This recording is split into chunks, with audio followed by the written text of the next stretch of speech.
Purple Daily is daily Vikings entertainment. We just want the Vikings to win a Super Bowl before we die. I will ride with this group. Seriously, man. Please. And away we go. Hello, esteemed gentlemen and Vikings fans of all ages. Today is a great day because per audience suggestion, we've got this from a bunch of different people over the past 12 months. Today is the day where we will set the Vikings all-time JAG 53-man roster. Just a guy.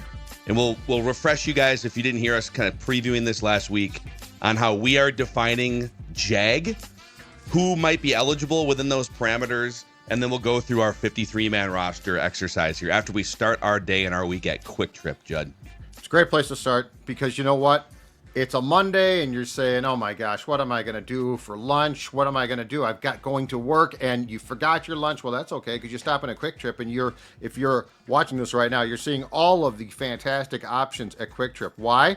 Because, yeah, it's a convenience store and it's all about your convenience, but it basically has the pickings of a grocery store. So if you need lunch, heck, if you need dinner, Quick Trip is the place to stop. Don't also forget about the quality gas guarantee. Quick Trip, the service is fantastic. It is one-stop shopping, and if you don't have a lot of time to shop, that's fine too. Put the app on your phone, and you can pick up exactly what you need because Quick Trip is all about making your life easy.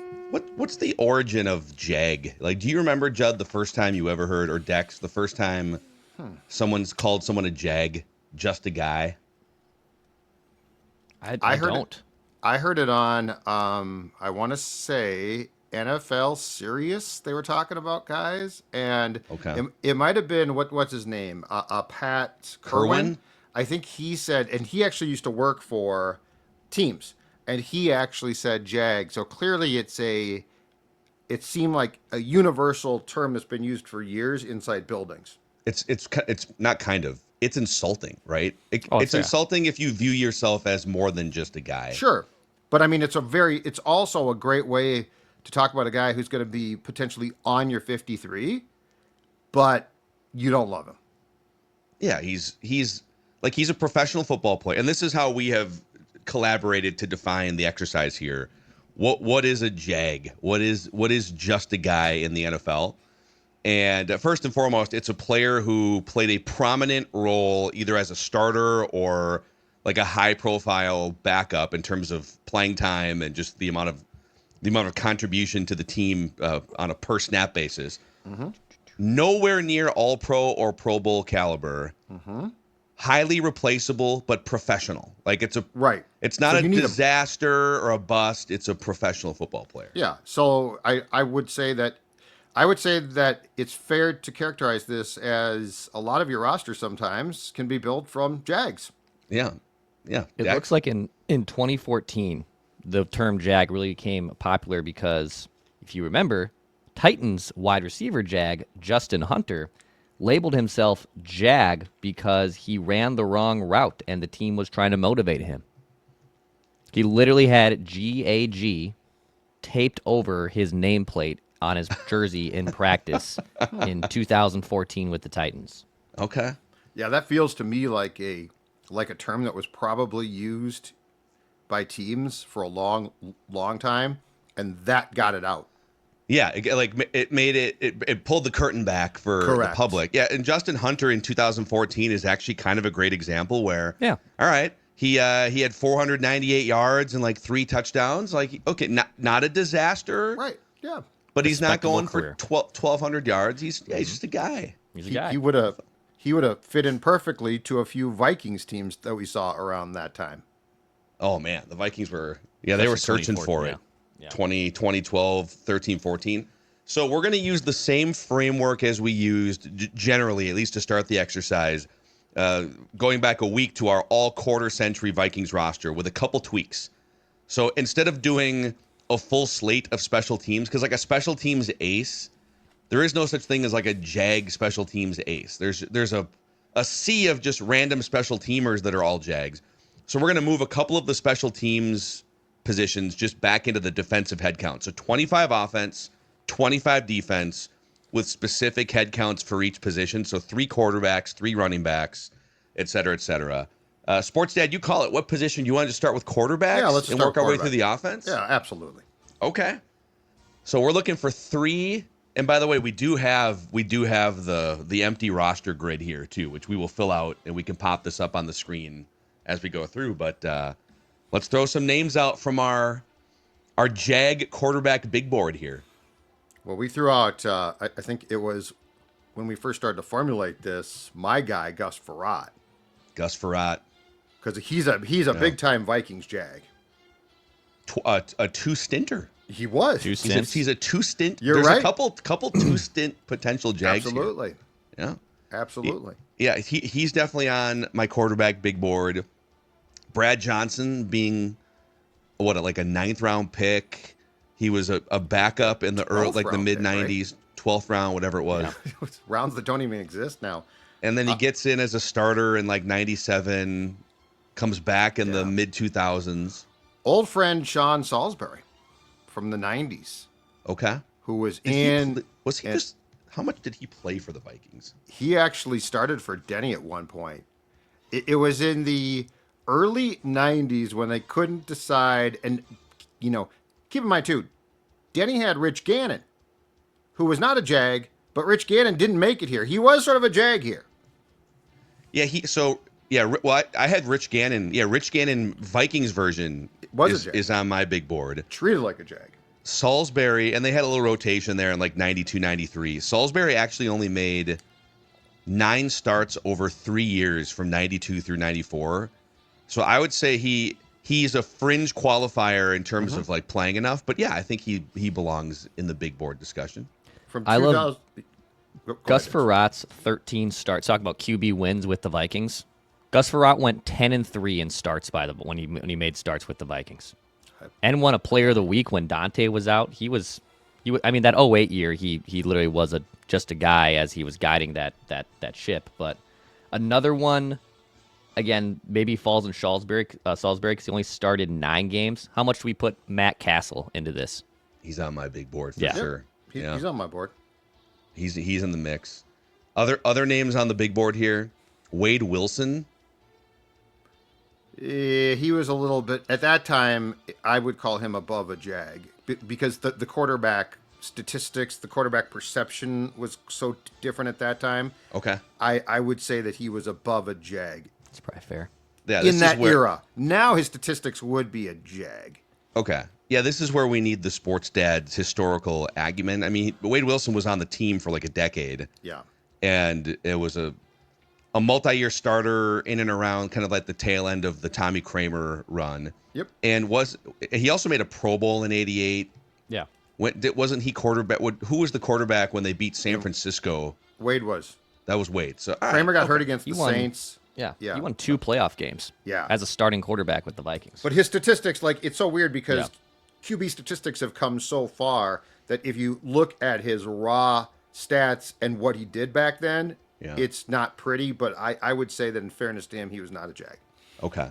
Yeah, and I know there's going to be a temptation for like Case Keenum's name to maybe be brought up by people, but his career, he's a JAG.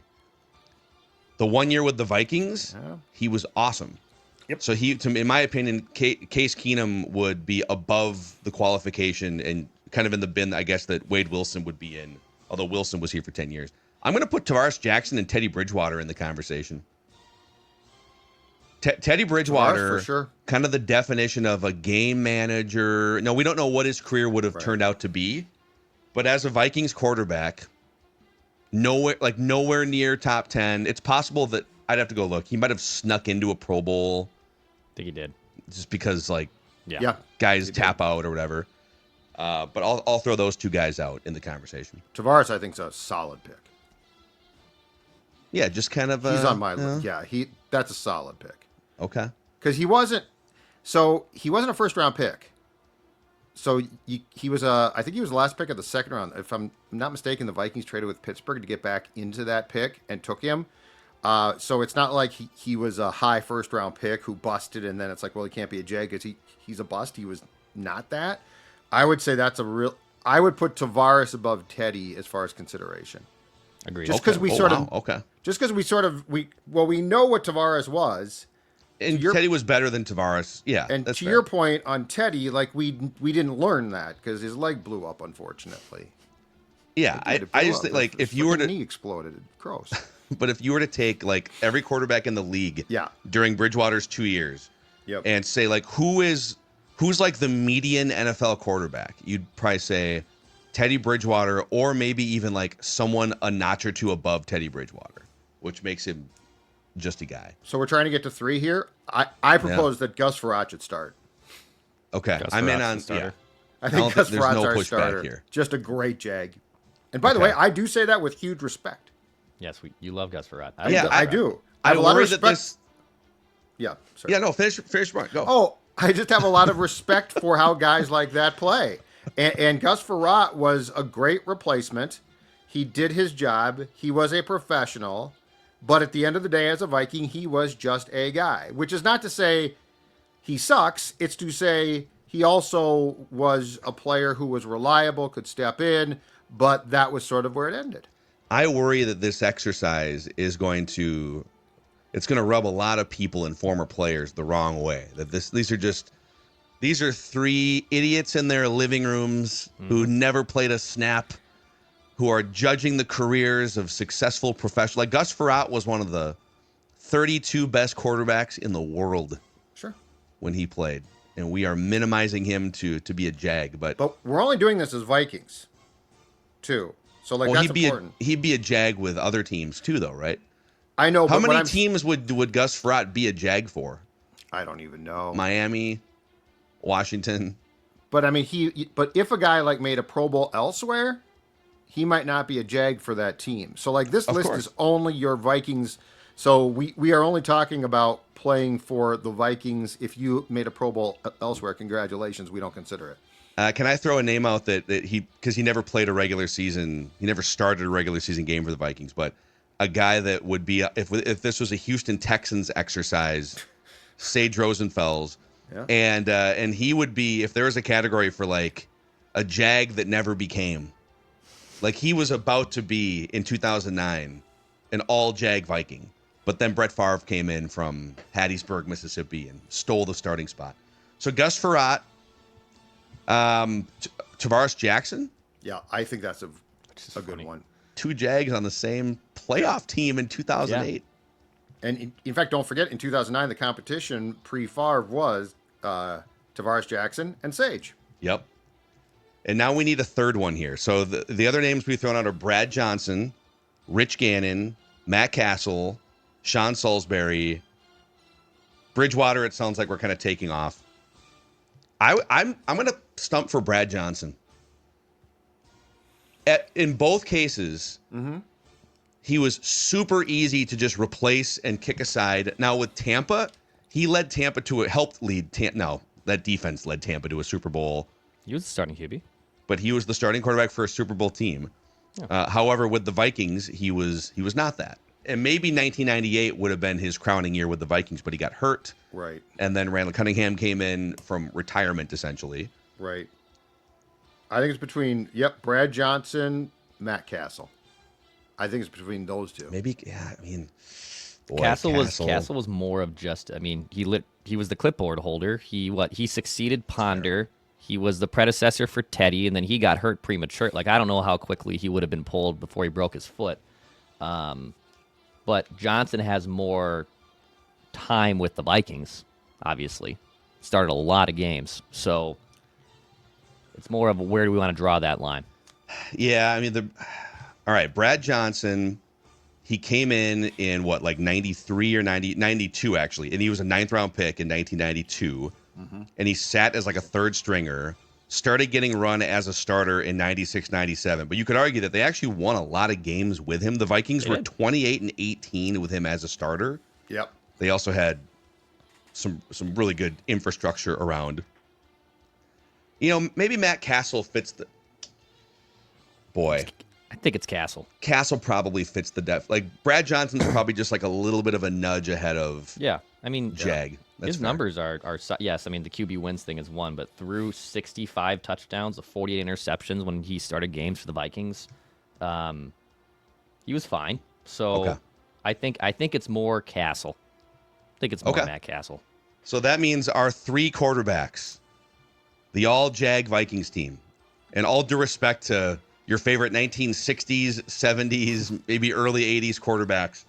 Although there was a nice run of like Tarkenton into Kramer with you could like Steve Dills or The something. 70s were pretty strong. Yeah.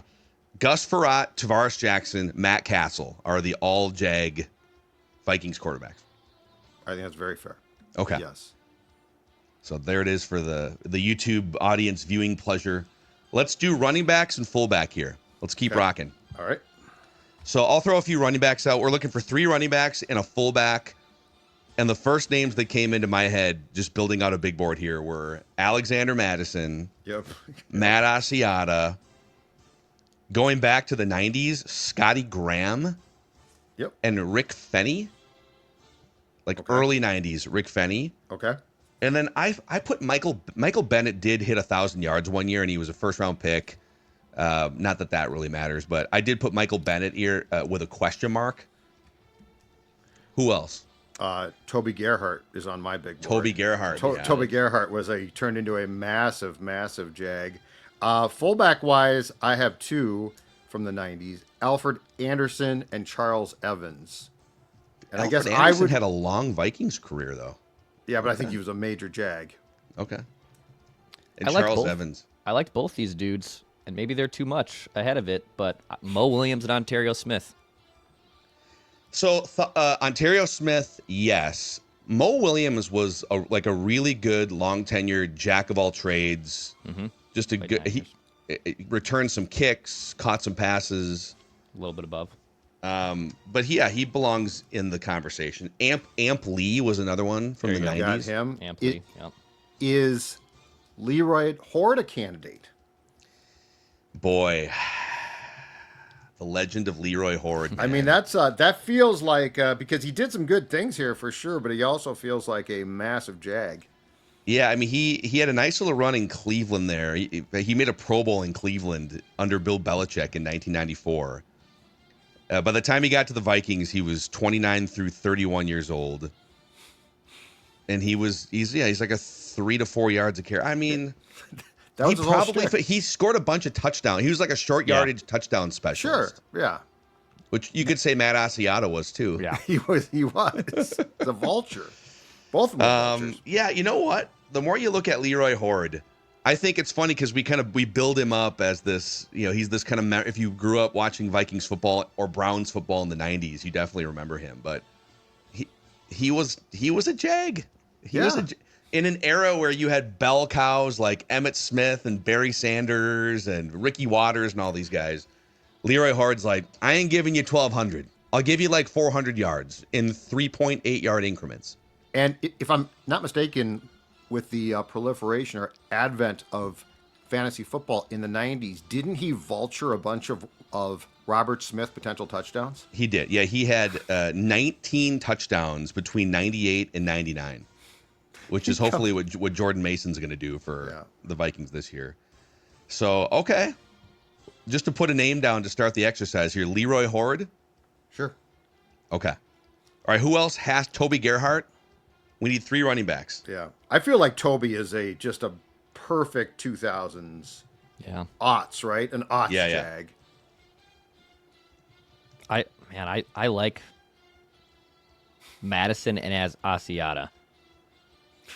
We only got room for one. I agree. All due respect to Rick Fenny. Latavius Murray also made my big board, but he's more effective than... Yeah, he was all right. This is an Asiata or Madison discussion. Well, and the thing is so Asiata was the backup and was here after AP, but like he was mostly in the shadow of AP. Madison's case was Cook, and then got one run as the starting running back, and it was exactly why this exercise exists. So they're both in the same shadow, in my opinion.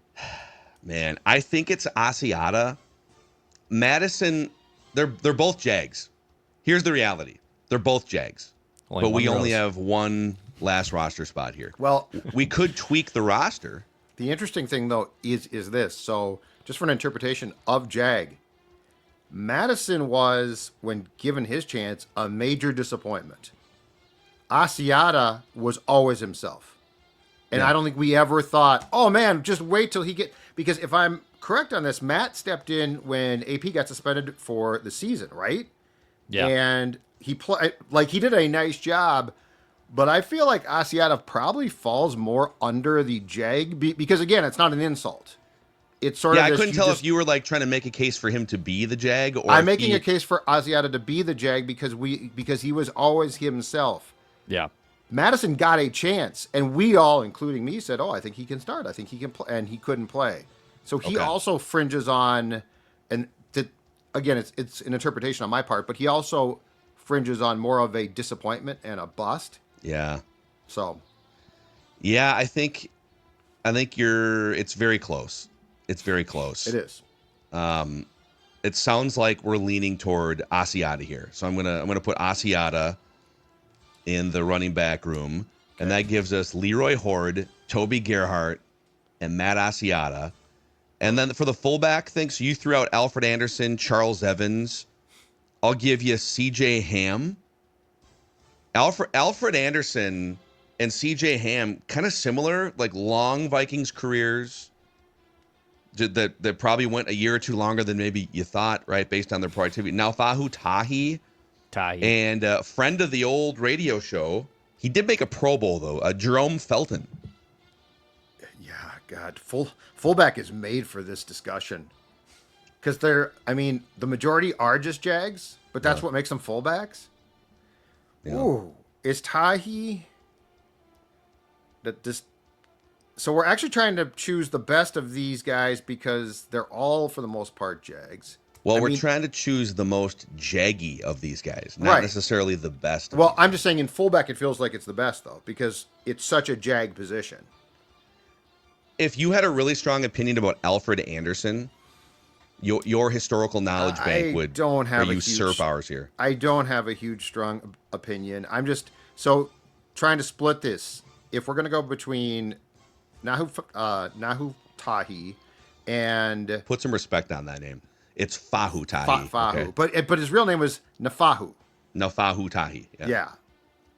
He's We all most called him famous for being Fahu. the 12th man in the huddle. Yes, he is. So During the that's what I'm highest saying. leverage moment in Vikings history. Is it Yeah. Tahi or Ham then? Because I guess I'm tempted to go towards CJ Ham.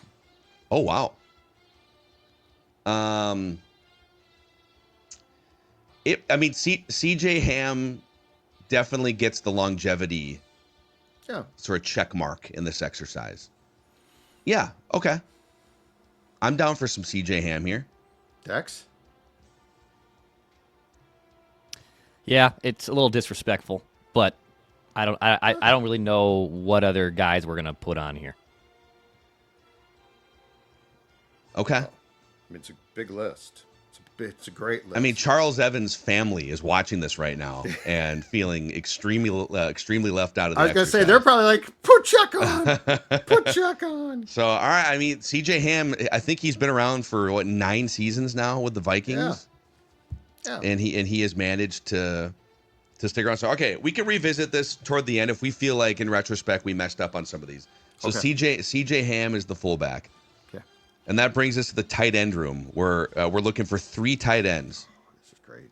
Judd, go ahead. Throw some names out. Tyler Conklin, Yeah. Jeff Dugan. Love Dugan. But then that. hold on a second, because the 90s are knocking. This is a 90s position that I love, okay? Andrew Glover. Yes. There was a guy in the late 80s into, I think, the 90s season, Brent Novoselsky, Hunter Goodwin, Hunter Goodwin. Andrew Jordan, Adrian Cooper. Wow. So, I mean, we've Byron got Byron Chamberlain. Byron Chamberlain. Was he too good for Yeah, a I Jag? thought. Well, Like, I he thought was he was pretty going to be good, good. but- he's a high end Jag for But sure. I mean, I think the starting point, I mean, if there's ever been a Jag, Jeff Dugan was born a Jag. yeah. You remember Jeff, Dukes? Oh yeah, great. Yeah. Just Jeff great guy in the Dugans locker room. He was my number 1 for tight end Jag. Did whatever you wanted. Yeah. Very media friendly, but would also very very coach friendly. Would block, catch a God, pass yeah. once in a while. Yeah. Yeah, I think Jeff Dugan is a perfect figure for this. Not a starter necessarily, but like a rotational tight end, right? Number 2 tight end. Yeah. I'll throw a couple other names out here. John Carlson spent a year or two with the Vikings, and Johnny Munt. Oh yeah. Oh, I love that one. Yeah. Didn't think of that one. Yeah. That's You perfect. didn't think of I Johnny. didn't think of Johnny He's your Munt guy. because I love him so much. But you know what? He's a identified perfect Johnny Jag. Munt. You discovered Johnny Munt. He's a perfect did Jag. discover. Forget about Sean McVay. No, this is a perfect Jag. When you are called by your coach Johnny the Munt. best third tight end in the NFL, you're Mr. Jag. Yeah, He's I love on that here. one. Yep, he has to be. Okay, so Jeff Dugan and Johnny Munt. Put on the board. I think we got to pick one from the 90s. Were all due respect to Tyler Conklin. Yeah. The 90s were full of the Andrew Glovers of the world. Mm-hmm. So Judd, I was a kid. Declan was doesn't remember the Vikings in the 90s. So which tight end best represents Jags, Vikings Jags? I feel like we could mix two guys together and because there's just a plethora of great choices. Andrew Glover's solid. What were his Yeah, he spent 3 Viking years with the stats. Vikings.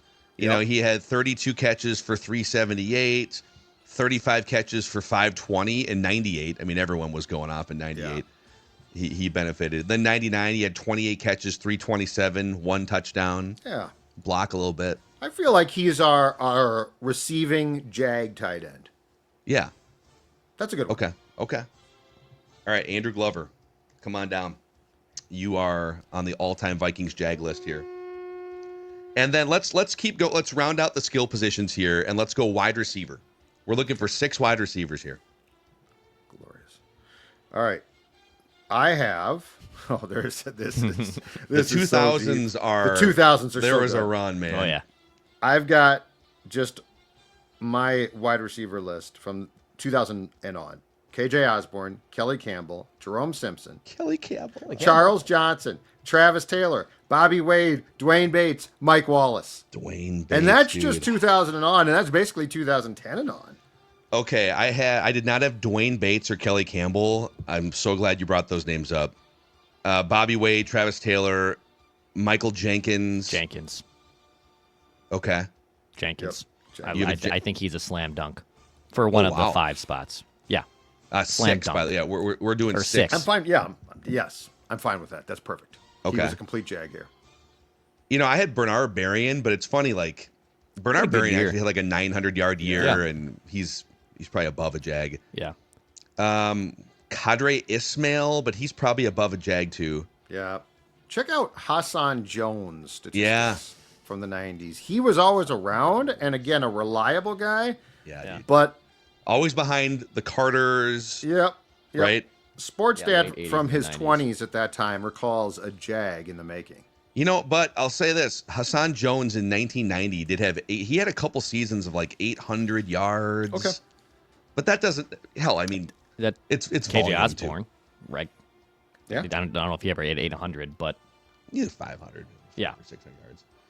Yeah, Hassan Jones definitely belongs in the conversation. So the ones for sure are, and just for Michael Jenkins, let's throw his I'll pull his stats up for people that maybe aren't on Pro Football Reference Michael Like Jenkins us. page every day and forgot. So he had a long Falcons career.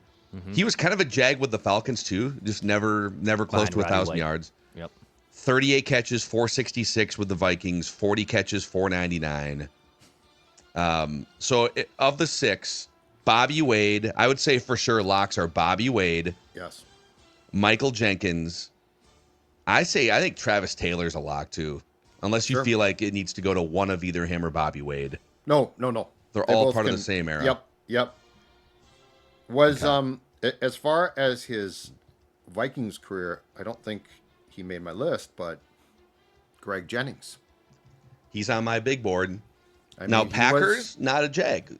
oh no, he's really good there. Vikings, But Vikings, he was sort of a Jag. he belongs in the discussion. Yeah. I mean, they took flyers on a lot of guys who had been successful elsewhere at this position, and they were Jags here. So I think where I'll defend him a little bit is Christian Ponder could turn a lot of guys who should have been above a Jag into a Jag because he was that bad of a quarterback. And the former Packer receiver that I would rather have a conversation about is Robert Ferguson.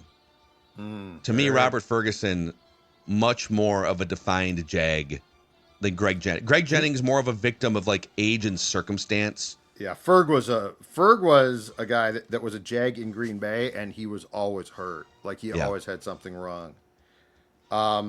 Mike Wallace, by the way. Yeah. And Marcus Robinson also on this list for me. Jerome Simpson's on this list. Not that he, I guess, had super high expectations, but if we were to do the all-bust team, maybe that's another one. Like Mike Wallace to me, all time. I mean, I know he wasn't brought in here to be a dude, but that guy was awesome in Pittsburgh and just fell off a cliff by the time he got here. He was perfect for Pittsburgh because they'd run play action. Yeah. They would send Ben Roethlisberger out there to just fend off defenders and then throw the ball down to Mike Wallace. And he had a couple decent seasons in Miami. Again, the problem is he's coming in here and it's like, was it Bridgewater and Castle? Who were the quarterback in 15? I think it was Bridgewater. And he did, he left the Vikings, went to Flacco, and had a great year in 2016. He caught 72 balls, over 1,000 yards. That was more, his lack of performance in Minnesota was more Bridgewater was not a downfield thrower, and the offense wasn't tailored that way. So who's on the list so far?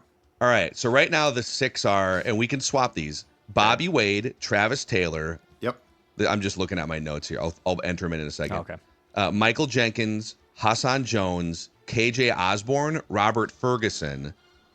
Do you want to swap any of those guys out for Kelly Campbell, Dwayne Bates, Jerome Simpson?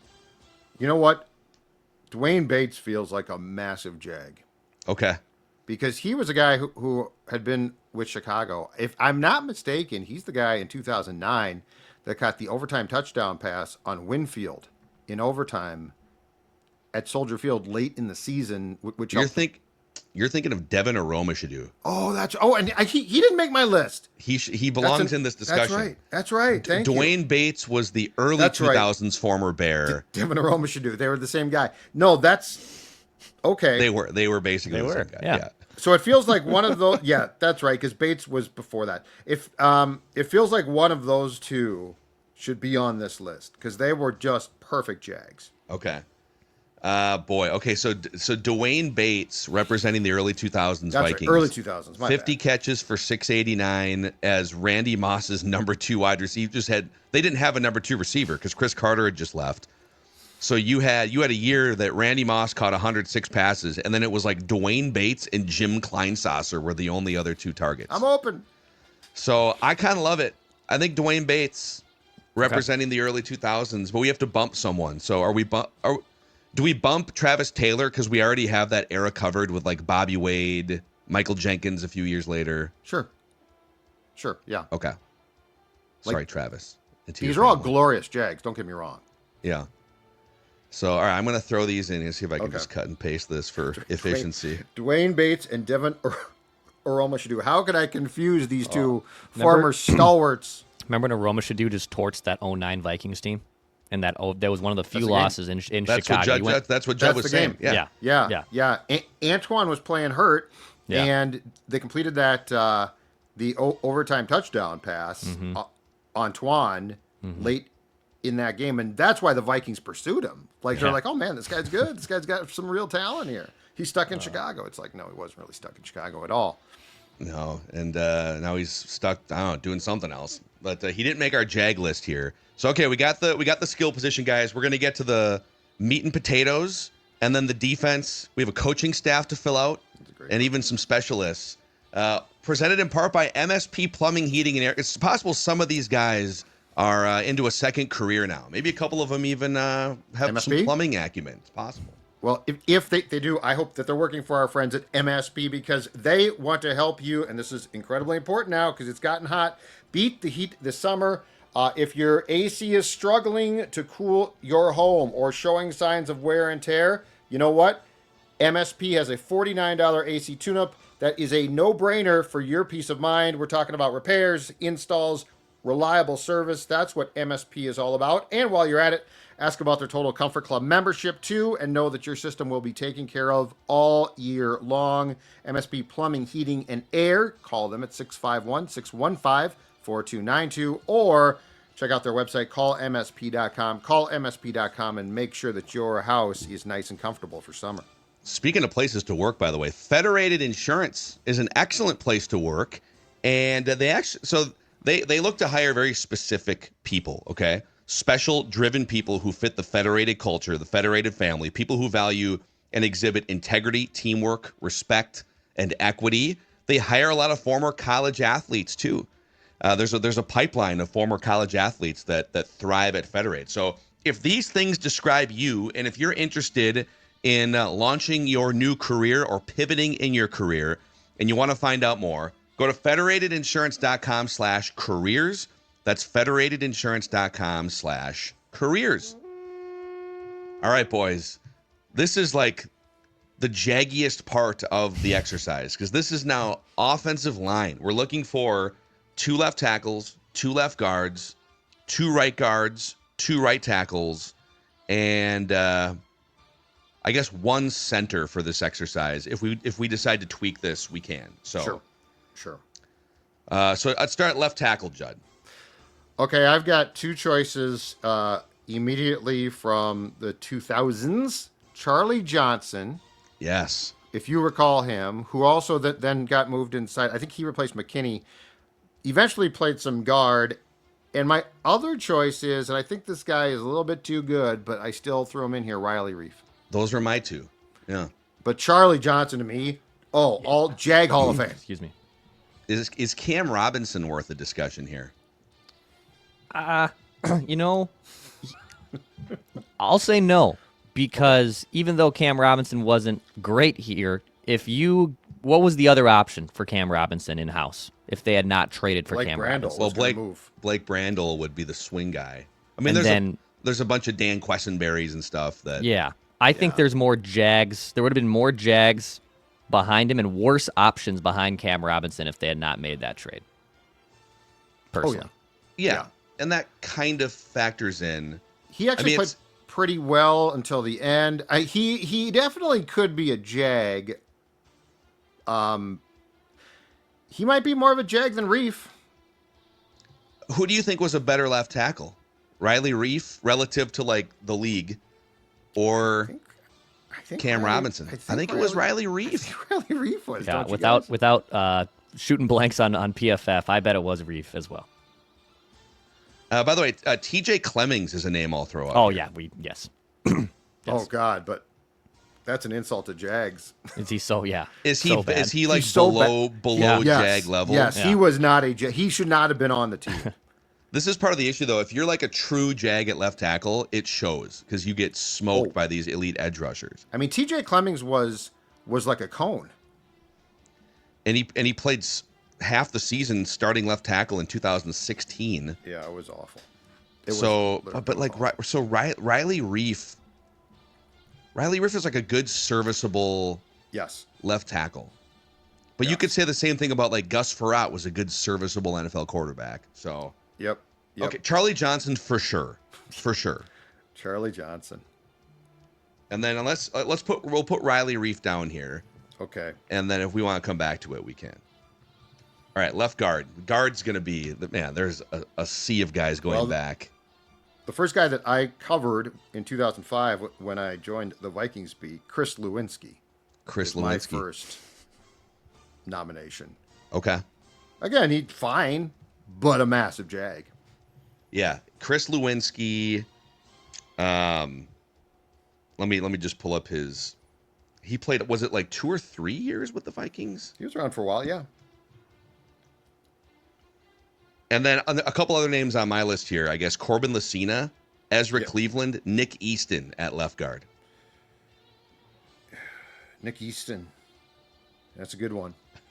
That's a good one. I love how we get to this portion. It's like there's zero analysis for like the Jag left guards because I don't know. We remember these names that kind of come passing through. But I mean, remember Mike Harris, 2015? Yeah. Started played every single snap at tackle.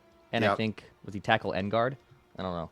He was a guard and forced to retire because of some type of brain or head injury or malady. Wow. Nick Easton feels like a Solid choice. I mean, Okay. hell, who's proven to be a Jag? Blake Brandel. He's He's you're a massive right, dude. Jag. All due Wow. respect, Blake, if you're watching the show, you're a massive Jag because, like, he got put in there. He got signed to a very fair contract, right? But it wasn't huge. The Vikings were like, we'll start you at left guard. Let's see what happens. It's like, it wasn't as great as we thought. He's still on the team. Yeah. Like if I was to take a picture of a poster child for a Jag, Blake, in a lot of ways, makes that picture perfect. So I'm gonna throw Chris Lewinsky on for sure, just to represent that era, like the early sports dad beat writer era. And then if you want, I think let's modern day Blake Brandel. Yeah. Let's throw some love out here. I mean, there's a Still million around. names at guard that we could That's the throw out thing. here. That exactly. I mean, hell, he'd kill us for this, but we could throw our guy Alex Boone in this. I would say Jeremiah Searles deserves to be part of the discussion I'd for say both. we get to like that. right tackle. Yeah. I think Jay would be honored if we at least included him Are in we the sure he'd be discussion. happy about that? But no, I think he would be. That's a good one. Like Booney at guard for the Niners was one of the best in the NFL. And actually, it's funny, his knee was ravaged by the time he got through Minnesota and then Arizona. But he was much better than PFF actually liked Alex Boone a lot more than maybe the public perception of. He made a lot of money and was only here for 1 year. Yes. Yep. No, you're right. We're looking for a starting center here as we go across, and I'll throw out two names: Garrett Bradbury and Pat Elflein. Yep. Because they had a long run. Jeff Christie, Matt Burke, John Sullivan. Yeah. There was a long run So- of. Yep. This guy played center and guard, but was here for he was here for 7 years. Joe Berger, is he too good? I think Joe Berger was like a good, solid offensive lineman, wasn't he? Yeah. Yeah, he's on my list, but I would say that Elflein is perfect, Yeah. Yeah. and Bradbury's perfect too. Yeah. I almost feel like we should go Bradbury. I really want to. It's a little Oh, he's a huge Jag. Yeah. Okay, let's go. Bradbury. Bradbury and Brandel are made for each other on this offensive line. Yeah, well, and this shows you why the offensive Oh, line is totally man. remade, boys. Yeah. Okay, right guard. Hell, if you want to complete the trifecta, Dalton Reisner. Yep. Joe Berger was in my discussion here too, and then Brandon Fusco. I was going to say the friend right of the guard show. spot alone. I've got Josh Klein, his I think 1 year here, Mike Remmers, Brandon Fusco, Artis Hicks, and of course our guy Ed Ingram. But yeah, I mean this is the right guard is a plethora of great choices. I think Ed. I think we got to honor our guy Ed Ingram here. This is amazing. Yeah, I think you're right. He's turned out to be he's a jag, a jag. bust and a jag. He just kept starting too. Yeah. Yeah. Oh They my finally God. put the kibosh on him. Yeah. Artis Hicks mixing in for sure. I mean, what about Brandon Fusco from 10 years ago? Yeah, that's another one. Just to throw a little representation in there. I don't think you can go wrong here. Okay. Yeah, this is a tough one. We could throw out names for the last 10 years. I'm not going to debate 15 of these guys. no, that guy was a little bit too good. And then right tackle. I actually have Mike Remmers on my right tackle list because didn't he came that's in as another a tackle, didn't he? Yes. He played some right tackle. Yeah, he got moved. Mike, Yep, go ahead. Sorry. You go. So he got moved. He got moved to guard in that really weird change that when who broke his leg in Green Bay towards the end of I think it was 17, and the guard broke his leg, and Remmers Easton? got moved. Yeah, Nick Easton broke his leg, and then Remmers got moved from right tackle to guard. It was a very odd thing. So, but yes, he did come in as a tackle, and he would be good here. Yeah. So Mike Remmers, yeah, our guy Jeremiah Searles, Mike Rosenthal from the early 2000s. Don't forget Ryan Cook. Ryan Cook, that's a great one. Came in as a center. Yep, from New Mexico. Okay. Or And New Marcus Mexico State. Johnson was around that same. Didn't he replace Marcus Johnson? Yeah. Yeah, Marcus Johnson was a second round pick in was that 07? Yeah, somewhere in there. 07 or 08 or 06. Well, Cook was 06. No. Marcus Johnson, I'm sorry, was 05. Because I think Okay. it went first round picks Troy Williamson, Erasmus James, Marcus Johnson, and then as I recall, that whole draft class, much like 2022, was gone in 2 years. All right. I think for right tackle, I think we go Ryan Cook and Jeremiah Searles. Okay. Yeah, I mean, if Jeremiah, you know what? Welcome to the club. You know what? And if he's not cool with this, we're going to hash it out on O-Line Committee, Apple, Spotify, and YouTube.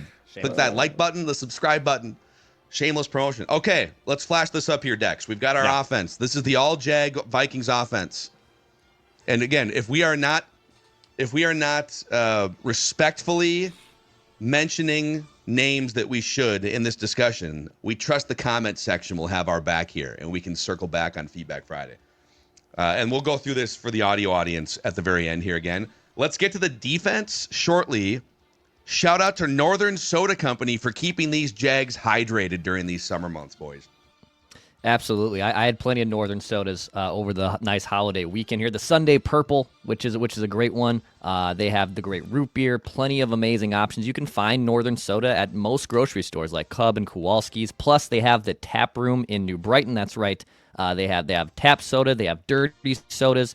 And stay tuned for a fun announcement that we'll be having here in the next coming days involving Northern Soda and us three. Go find a Northern Soda at your local grocery store. Also, Minnesota Rusco is powering Purple Daily here throughout the 2025 calendar year, just like they're powering your renovations. Minnesota Rusco has been Minnesota's hometown remodeler since 1955. They offer a multitude of home improvement product services, 70 years of experience. You can count on Minnesota Rusco for anything from windows, doors, siding, bathrooms, kitchens, decks, roofing. You name it. So if you're wondering when's the best time to get that home improvement project done, I've been procrastinating it. Well, how about like right now? Because in the month of July, they're offering 15% off everything. So everything I just mentioned, windows, bathrooms, siding, doors, roofing, decks, that thing that you've been putting off, 15% off everything, no payments and no interest for 12 months. If you're ready to remodel your home or start that renovation project, call Minnesota Rusco or go to minnesotarusco.com. All right, boys, the defense. So we're looking for 25 Jags here across a bunch of positions. We'll start with 5 edge rushers, or like outside linebackers in the 3-4 or defensive ends, guys who get after the quarterbacks. Yep. But in this case, not that successfully. All right. I've got Darian Scott. Yep. Erasmus James, who I think who's probably not because he was such a bust. Stalin Kalane. Yes. Unique Ngagwe. And then from the 90s, I've got a couple choices here. Guy named Roy Barker and Derek Alexander, who was the guy the Vikings took instead of Warren Sapp, who was a massive Jag. Definitely, I have these names mostly on my list. Stalin Kalane is a great one that I did not have. Darian Scott for sure. Yeah. And then I'll raise you a Dean Lowry. Okay. Yep. Technically an edge rusher. You didn't see him meeting at the quarterback too often. But he was technically an edge rusher. Yeah. Packers really missed him. DJ Wanham. Mm-hmm. I feel like he deserves some discussion here. Ray Edwards, I'm going to put in the Jag category. Okay. And Kelechi Udeze. I know Kelechi went through some health issues that shortened his career. Yeah, that's why I didn't put him on. Yeah, because his. I don't know. Yep. I think that's disrespectful to the last two. Both. Well, Kelechi's different disrespect. Well, yeah, for Ray sure. Edwards. No. Yeah, yes, I'm aware of that. I'm talking about the disrespect. Yes. Well aware of that. I'm talking about that, but also Ray Edwards. In my opinion, I don't know if I'd call him just a guy. Why? What's your fight there? He was a solid dude. Here, hold on. Let me get his Pro Football Reference. He had some good. He had some good seasons. He did. He literally played with 2 Hall of Famers and Pat Williams. Right. And had single one-on-one matchups with right tackles to scratch his way to like 8 sacks. Yep. So he played in 72 games with the Vikings, 58 starts. Back-to-back seasons of 8.5 and 8 sacks in 2009 and 2010. Had 29.5 career sacks with the Vikings in the 5 years he was here. All right. I feel very strongly about. I feel very strongly about Darian Scott. Me too. Like I think he was just a perfect Jag. Derek Alexander. Yep. Those are my two. Dean Lowry. I mean. Yeah, Lowry's that's a good awesome. one. Yeah. There's a lot of good choices here again. That's 3 for sure. Give us the Roy Barker pitch. Gotta look up his stats again, but he was, as I recall, he was a major '90s Jag, serviceable player. Let me find his starts here. While you do that, by the way, so Yeah. Roy Barker was he more of a 2000s guy? No, he was 90s. 90s. His okay. last year here was 2000, but he only played Got it. 4 games. He came back. And then Erasmus James, man, he's almost like below a Jag. Erasmus James. I do agree with that. Roy Barker. So he played a total of 5 years. He started and finished his career here, his 9-year career. He played a total of 5 years as a Viking, 12 and a half sacks. Okay.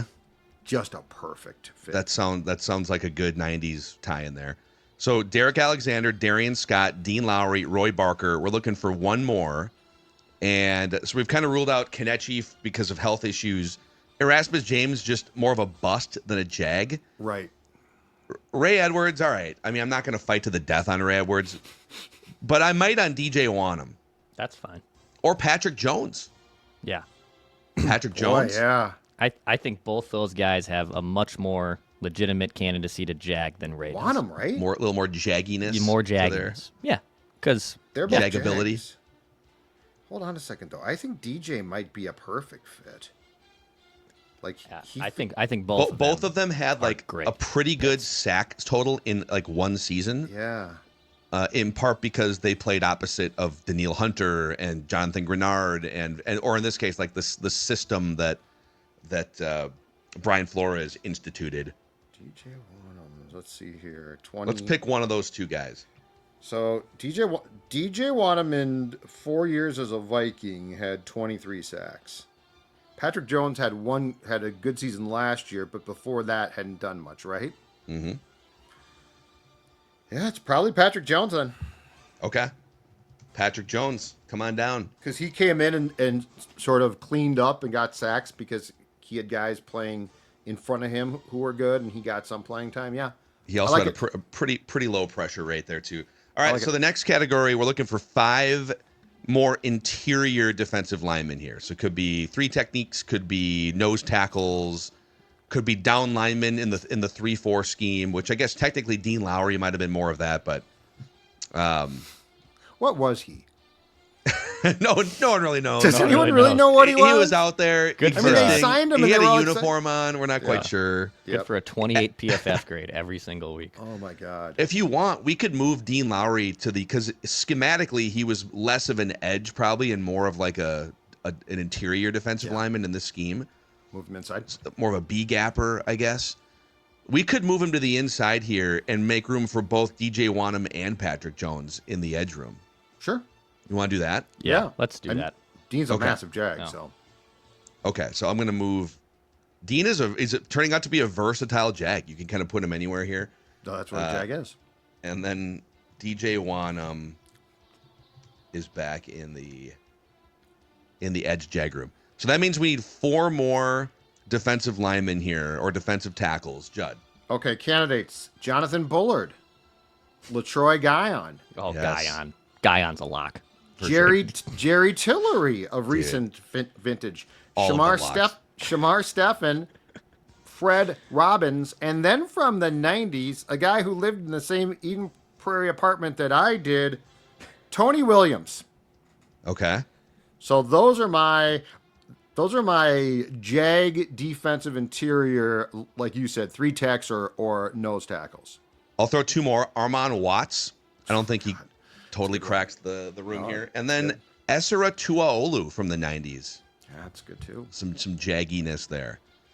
No But question. if we all agree that LaTroy Guion, let's not even debate that. Let's just throw him in this room.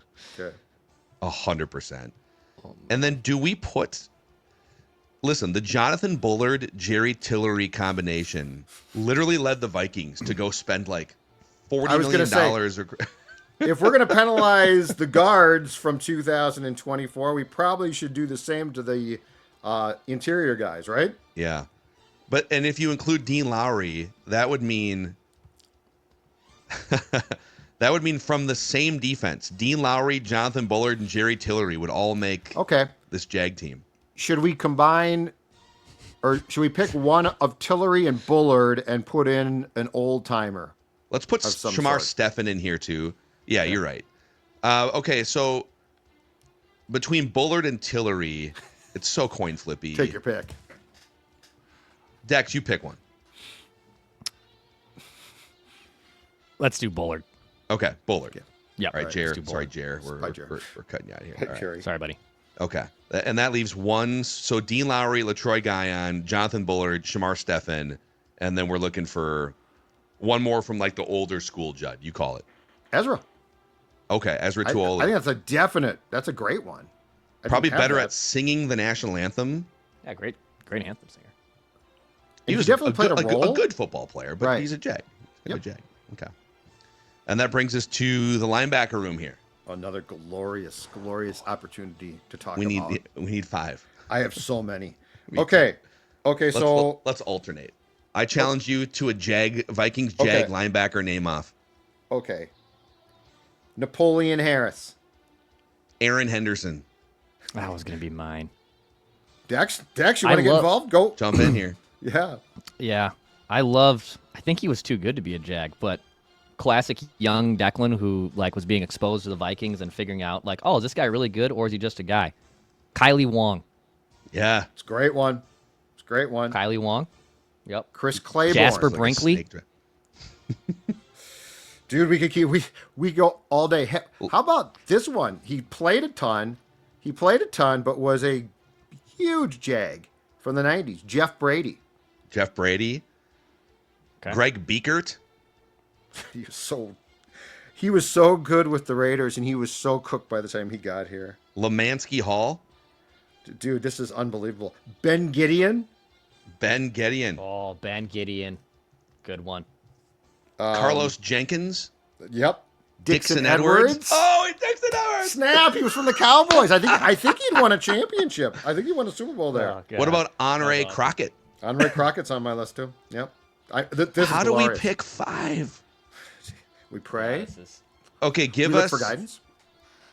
Who has to be on this? Who has to be on this list? I feel like Napoleon Harris. Dontarius Thomas. Did we say him? No, but he's another one too. Okay, Napoleon Harris was that's the Randy Moss trade too, right? Correct. So that's okay. Napoleon Harris. I'm gonna say Jasper Brinkley has to be on this list. Yeah. Okay. Jasper. Yep. And then if we could go 90s with, for sure, one of these. Judd, who is it? Kylie Wong? Is it Jeff Brady? Brady played a lot, but he was a definite Jag, and he benefited from the defensive scheme because it got him a ton of tackles. But he was a huge Jag, and he was kind of next to Jack Del Rio was the main linebacker there. Yep. So Napoleon Harris, Jasper Brinkley, Jeff Brady. Did Kylie Wong? What were his games played like as a Viking? I'm sure it was a lot. I just don't remember. Yeah, he was here from 98 to 2001, so 4 years. 4 years. Started 53 games, played in 63. Mostly in 2000 and 2001 on some fading bad defenses. Then that's a Jag. So let's throw him. Kylie Wong. Dex. Yep. And that leaves us with one open spot here and I'll throw some of these names out again. Aaron Henderson, Dontarius Thomas, Chris Claiborne, Greg Biekert, Ben Gideon, Lemansky Hall, Carlos Jenkins, Dixon Edwards, Honore Crockett. A couple listeners put out Jordan Hicks. I think if you put Jordan Hicks on a list with all these other guys, the jagginess does not quite add up the same way. Okay, does Aaron Henderson take the lead? He probably does. Yeah. Yeah, they gave him a ton of leeway on just some weak defenses, right? Yeah. Okay, I'm going to throw these in here so you'll see what this looks like. And again, there's going to be a lot of room for debate here, so hit us up in the comments. We will get to comments throughout the week and Feedback Friday. A phenomenal exercise, by the way. It's ridiculous. It's going to be our longest episode since the draft live stream. So strap in here on this glorious Monday. Okay, 6 cornerbacks, 4 safeties to round out the defensive part of the exercise. Okay. Cornerbacks. Captain throw some- Munnerlyn? Yeah, let's just go back and forth. Cat Merlin, Fred Smoot. Yes. Asher Allen? Asher Allen. Oh, Lock. Easily a lock. Benny Sapp.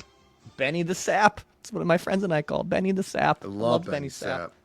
Sapp. Josh Robinson. Josh Robinson. Oh, Like yeah. a 3rd-round pick too, right? Wasn't he? I Corey feel Fuller. like, yeah. I feel like he had one good game against Megatron, Chris Cook. Chris Cook. Chris Oh, Cook. yeah. He shut he down was- Megatron one game, and I was like, "Oh my God, look at this great cornerback!" And He never had a pick. You never. 0 picks. Yeah. Chris Dishman, who was a huge Jag here, had been a really good player, but he was the Monday Night Miracle. Antonio Freeman, he caught He the ball. did what? Yes. Brian Williams. Yep. Robert Tate. Yep. Ken Irvin. This is just so glorious. Okay, so Asher Allen, 100%. Let's just start putting some names in here. We need 6 of these guys. Okay, Fred Smoot. Freddie Smoot. Fred Smoot's a great one. They because signed him to be more than Correct. a Jag. Turned out to Correct. be a Jag, Be a right? Jag, yeah. Absolutely. Okay. I love. Who did Judd say? Well, Josh Robinson's up there for sure. Yeah, and Captain Munnerlyn. There's a lot of guys just in the 2000s here. Do you want to? I mean, just for old school rep here, Chris Dishman. I thought Dishman was better than that for some reason. He was really good, like with Kansas City, but here I don't think he was. I think he was sort of cooked by the time he got here. I can confirm that. Houston. He played most of his career with Houston. That's right. And by the time he got here, he was. I think it was over. It was the end of his career. So we could we'll throw Chris Dishman on here. Who else has to be on this list? We need 3 more. Going back to Boy, this is Is so, it Captain Munnerlyn, Benny Yeah. Sapp? yeah, think let's Sapp. Sap Yep. for sure. Yep. Sap, absolutely. Who was the guy that was awesome for like a month and a half, and people were pissed that the Vikings cut him like 2 years ago, or that he didn't re-sign or whatever it was. He came in at the end. It was the Ed Donatel season. Oh, the guy that went to the Raiders, and he's actually on the market again right now because he tweeted Duke Shelley. Duke Shelley. Yes. Shelley. Shelley. I'm available. He tweeted that. Yep. Doesn't he have to be on this list? Sure. Duke Sure. Shelley. Okay. The Duke of Shelley. Duke of Shelley. The Duke of Shell. So let's see here. So we got. I was organizing this here for aesthetics. So There we go, okay. So the draft picks the Vikings made in like the late 2000 in the late aughts. So you had Asher Allen, Marcus McCauley, Josh Robinson, right? Yep. I feel like one of those. Chris another Cook. one of those guys. Yeah, Chris Cook. Cook.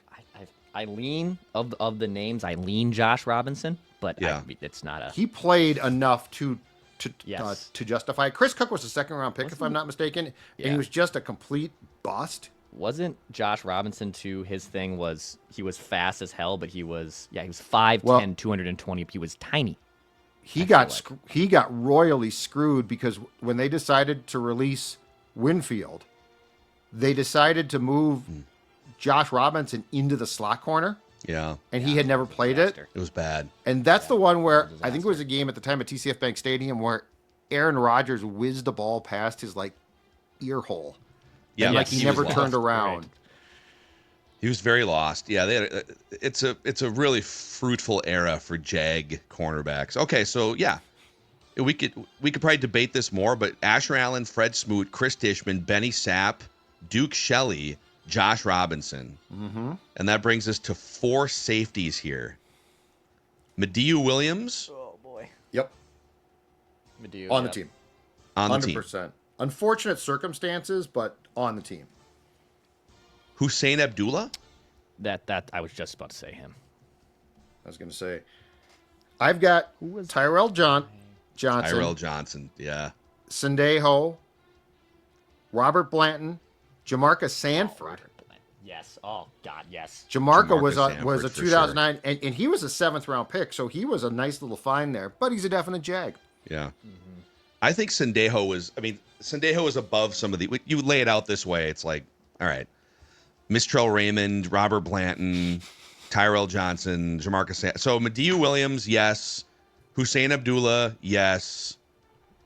Jamarca Sanford, yes. And then we're picking one more between Tyrell Johnson, Robert Blanton. Tyrell Johnson. Yep. Okay. Yeah. Really good. Just a good, nice guy. Just, wasn't. It's a room you can work with, but you don't love, right? I don't know if you can work much with this room. Actually, you could if you have like a. I like Abdullah. If you have a, you know what? Here, if you this room is a testament to Harrison Smith and back in the day Darren Sharper. If you have an actual Hall of Fame caliber stud at one of your safety positions, you can get away with putting Jamarca Sanford next door. That's true. That's true. I feel like Abdullah though turned out to be a pretty good player. Was he? Yeah, I was trying to. I thought he turned out to be a pretty good player. If you'd like to take him off this list in favor of Robert Blanton. Well, can you, Dex? Dex, can you look this up and refresh my memory? Sure. But I just remember him turning into a pretty reliable, solid player. He also was like, not that this should matter too much, but like I think he won the Walter Payton Man of the Year like multiple times, or at least was nominated a few times. I mean, do we care about that? I mean, no, we don't. It's great. We don't. It's great, but I'm not saying that. But 54 games, 24 starts. Abdullah had 4 interceptions. Okay. Did have a 97 and played in 97 games in his NFL career.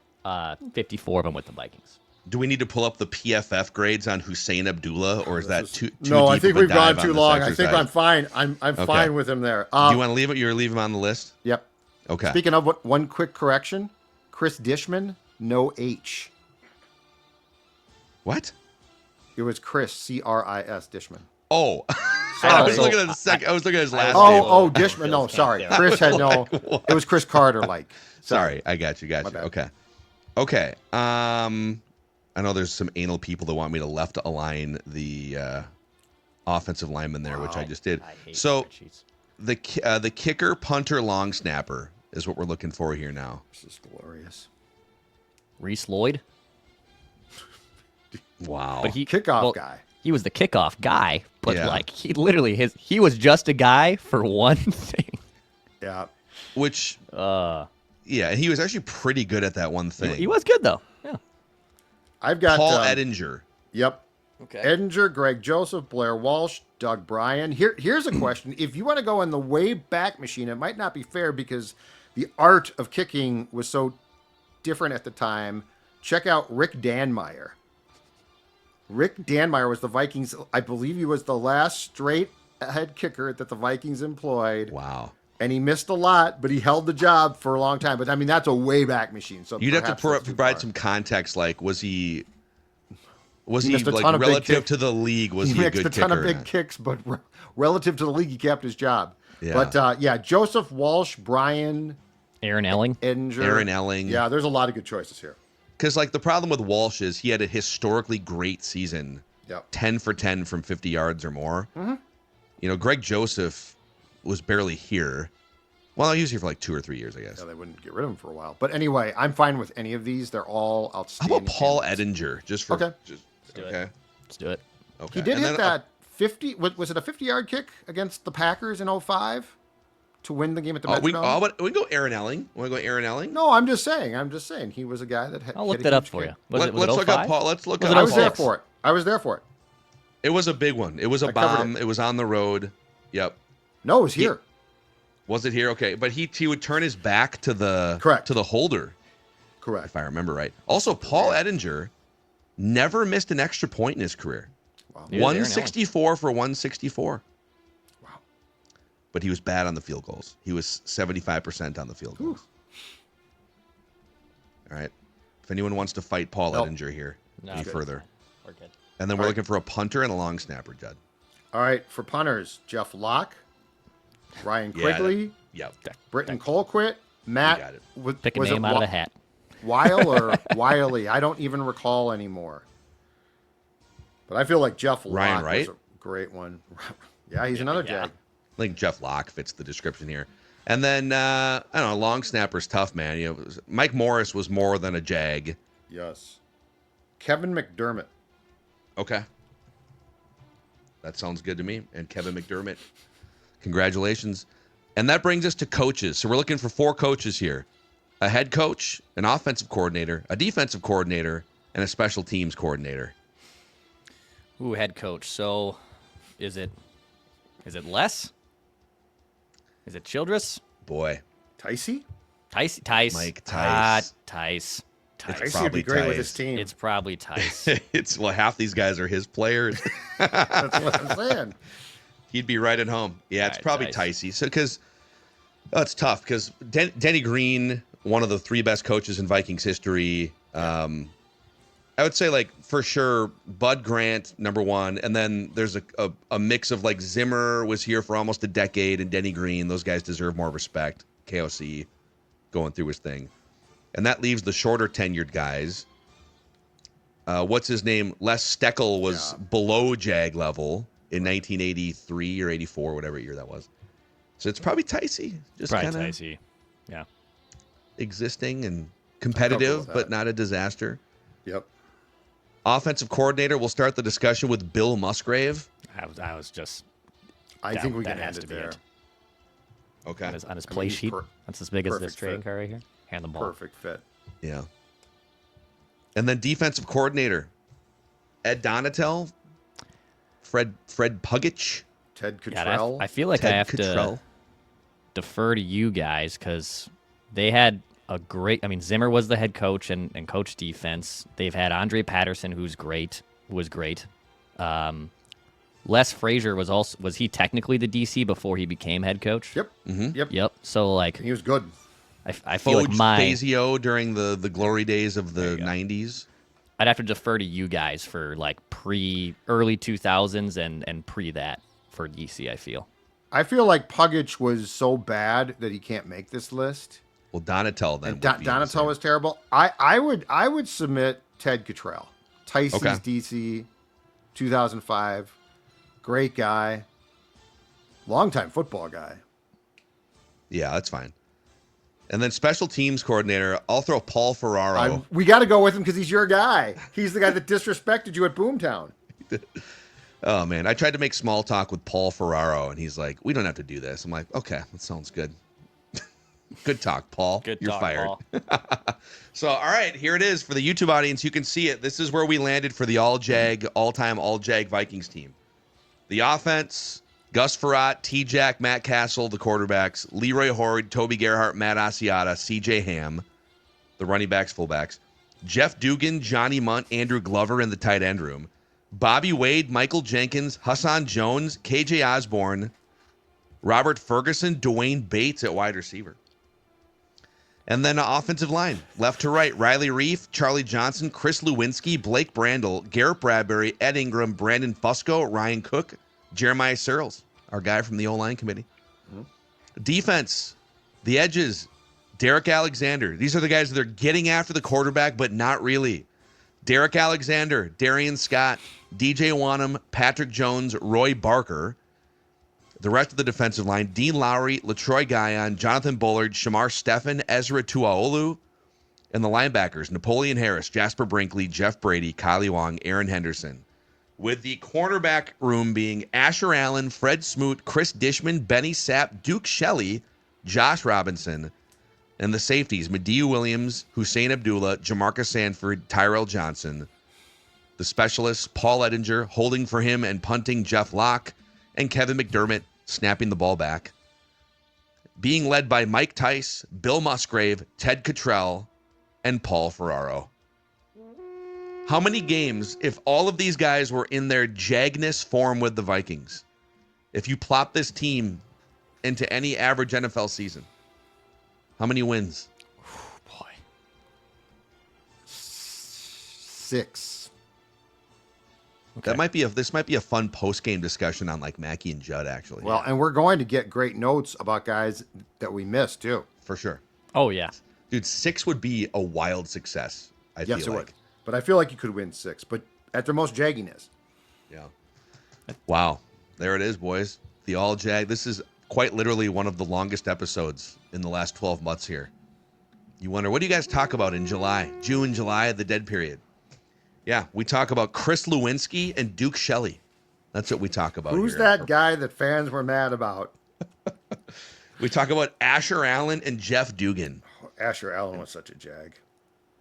Amazing. Yeah, let us know, who did we miss? Who did we disrespect, either by leaving off or by putting on? And what major changes would you make? And we can revisit this later on this week here. Purple Daily, we just want the Vikings to win a Super Bowl before we die. See ya.